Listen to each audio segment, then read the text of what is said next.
Hi everyone, Sunstrider here, and in today's video, we are going to talk about Mageseeker, one of Riot's recently published 2D action role-playing games. The story revolves around Silas and his quest for revenge in Demacia. For those of you who have never played League of Legends, or at least know its role, then you'll find it difficult to relate and be excited about this game. But in my perspective, the game is successful in building a bridge for a newer player to enjoy this game from its good storytelling and perhaps ultimately enjoy the company's diverse portfolio of games.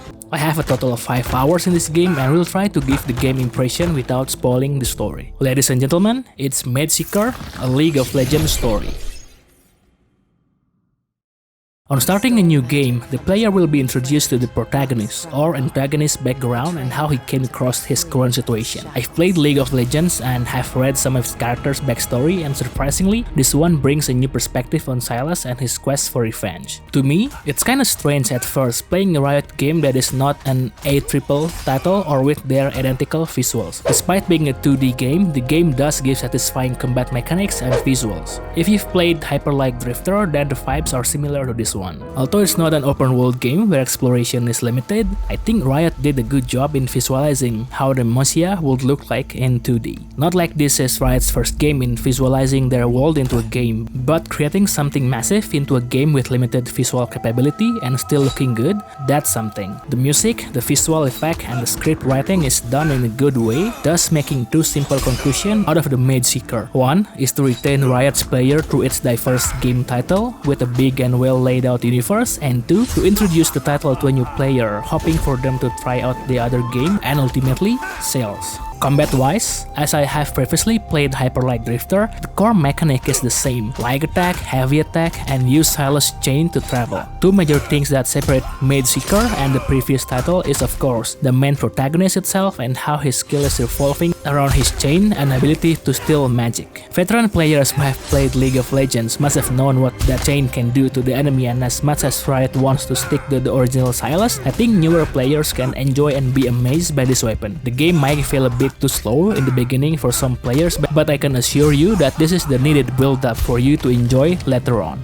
After you have progressed toward the main quest, your Silas will be able to do different things that you will enjoy, and depending on how you progress, might elevate your gaming experience from equipping the right spell and prioritizing upgrades. Regardless of skills and talent up materials, I'm happy to tell you that from the 5 hours of gameplay, there's no grinding elements where I had to gather certain resources to level up skills or any other traits in the game. There is, however, a side mission that you'll have to do in case you're looking for some gold, and as far as I've done it, they presented something new and exciting on each stage. Even when we have to recruit mages in order for us to upgrade certain elements, we don't have to farm and travel the world. The way I see it, the game has automatically placed recruits while we progress into the game. Now with the game seemingly easy and catered toward a casual audience, then what's the catch for veteran and new players to enjoy the game? The kind of question that I asked myself 1 hour into the game. Remember when I said that the game is slowly building up its difficulty? 3 hours into the game, we'll be introduced to stronger bosses that depending on your skill, might require you to try to fight this boss numerous times until you find its pattern.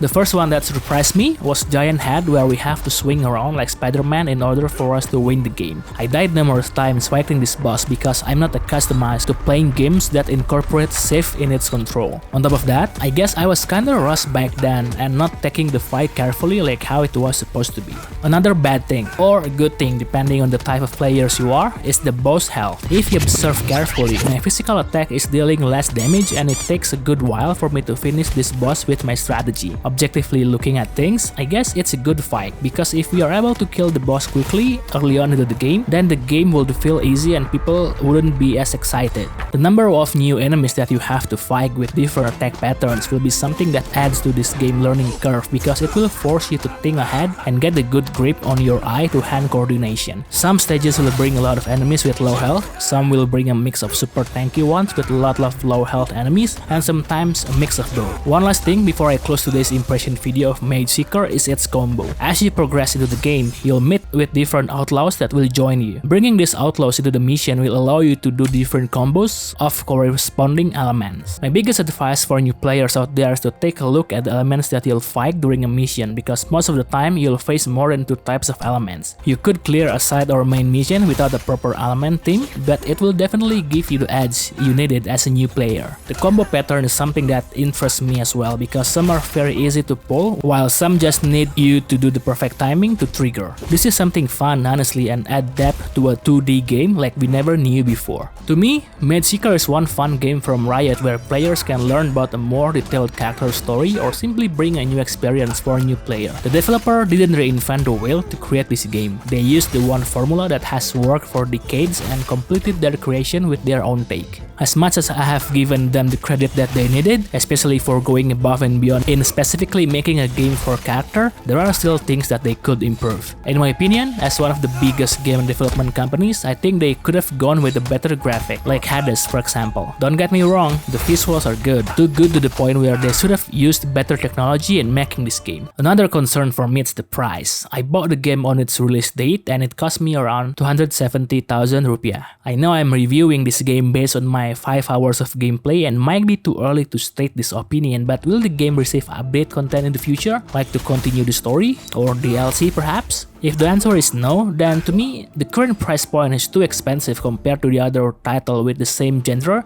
and better graphic quality. Well, people might argue that it comes down to the gameplay and the experience it provides, but if the game can provide a more beautiful graphic than it is, why not?